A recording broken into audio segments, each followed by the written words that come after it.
Fallaway slip pivot. This figure commences diagonal center, quick, quick, quick, quick, and finishes facing diagonal wall. We'll try that again. We'll commence diagonal center, quick, quick, quick, quick, and finish facing diagonal wall. And now for the man's timing and alignments. We begin diagonal center, quick, quick, quick, quick, and we finish facing diagonal wall. And now for the man's foot positions. Left foot forward in CBMP, right foot back in fallaway position, right shoulder leading, left foot back in CBMP in fallaway position, right foot back pivoting, holding the left foot forward in CBMP. And now from a different angle, we have left foot forward in CBMP, right foot back, right shoulder leading in fallaway position, left foot back in CBMP in fallaway position, right foot back pivoting, holding the left foot forward in CBMP. And now for your footwork. Heel, ball, heel, ball, heel, ball, heel, ball. And now for the ladies' timing and alignment. This figure will commence backing diagonal center, quick, quick, quick, quick, and finish backing diagonal wall. And now for the foot positions. Right foot back in CBMP. Left foot back in fallaway position. Right foot back in CBMP in fallaway position. Left foot held in CBMP. Left foot forward in CBMP. Right foot held in CBMP. And now from a different alignment, ladies. Right foot back in CBMP. Left foot back, left shoulder leading in fallaway position. Right foot back in CBMP and fallaway position. Left foot held in CBMP. Left foot forward in CBMP. Right foot held in CBMP. And now for the footwork. We have ball, heel, inside edge of ball, heel, ball, ball, heel. And now for the technique in this figure. So gentlemen, we'll start with you first. You're commencing starting on your right foot with your left foot free. I want you to compress down through your right shoulder, hip, and knee. And I want you to rotate using your range of motion, sending the lady to the inside of turn. Again, through this figure, the first 3 steps, you are on the outside of the turn. So gentlemen, it's very important that you rotate her to the inside of turn so it's easier for you to rotate around. Now, one of the main things in a fall-away that we see is that quite often the term fall-away tends to describe that we're literally falling away. Now, as we take our second step, to avoid this problem, I want you to feel that you're driving the lady back diagonal center. So even though I'm rotating to the left and I'm stepping back on my right foot, the energy of my movement is moving diagonal center, forcing the lady back into a fall-away position.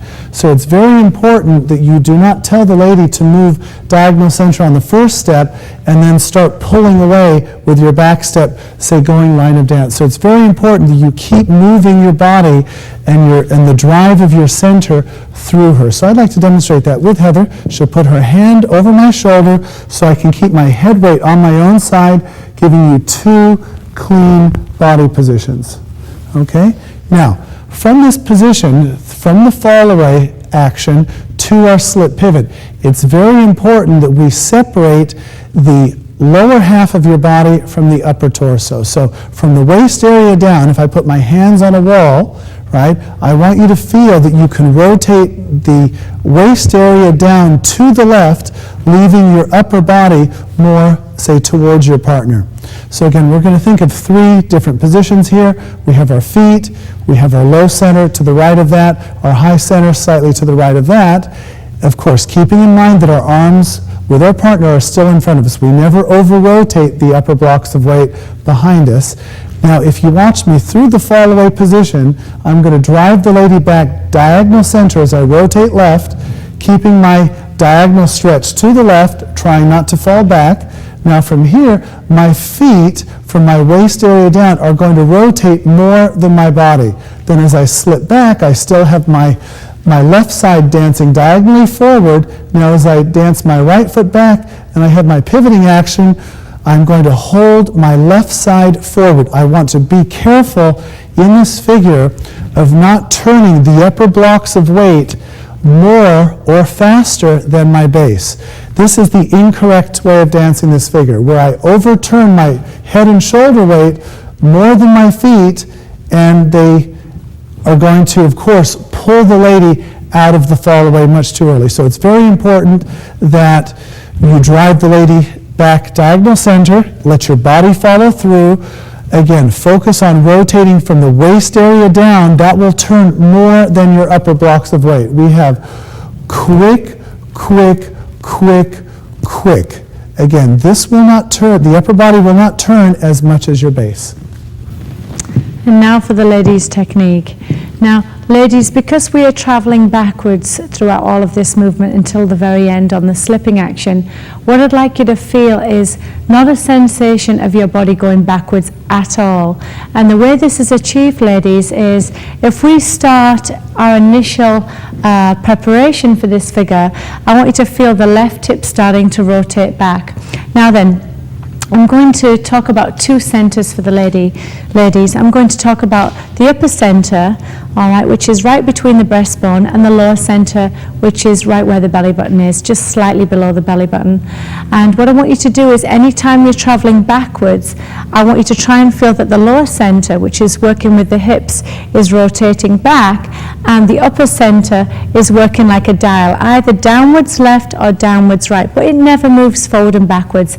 And the upper center basically is the upper part of the body staying over the standing leg at all times. So what you don't want to do in order of preparation of the hips is take your upper body off the foot. So stand in a beautiful upright and balanced position, activate the lower body and get the upper body turning through what I call the upper body dial. And as you're going back into a left turn, I want you to feel that you allow the right shoulder to go down and right hip, curving out of the man's waist, stepping back, maintaining your hips rotating back and your body to your partner. So when you take that second step, my body is still facing my partner. As Victor mentioned earlier, it's so easy to fall away. And what I'd like you to do, ladies, is constantly create space for your partner. If your partner feels your left hip right on that slipping action, you've closed the door on him, and it's your job to provide the energy and to keep that door open all the way throughout the fall away. So as I'm moving back, I'll borrow you, Victor, for this a second. I'll just do this towards the camera. So as I'm moving back, ladies, I'm keeping that left hip open. I'm keeping my body to my partner, and then I finish with a slip using pressure in the ball of the right foot. And on the slipping action, ladies, use the ball of the foot, take the center of weight and balance back through that action and cause yourself to do the slip pivot, leaving your left side upward, leftward poised through a strong diagonal throughout the whole of this figure. And that is the ladies' technique.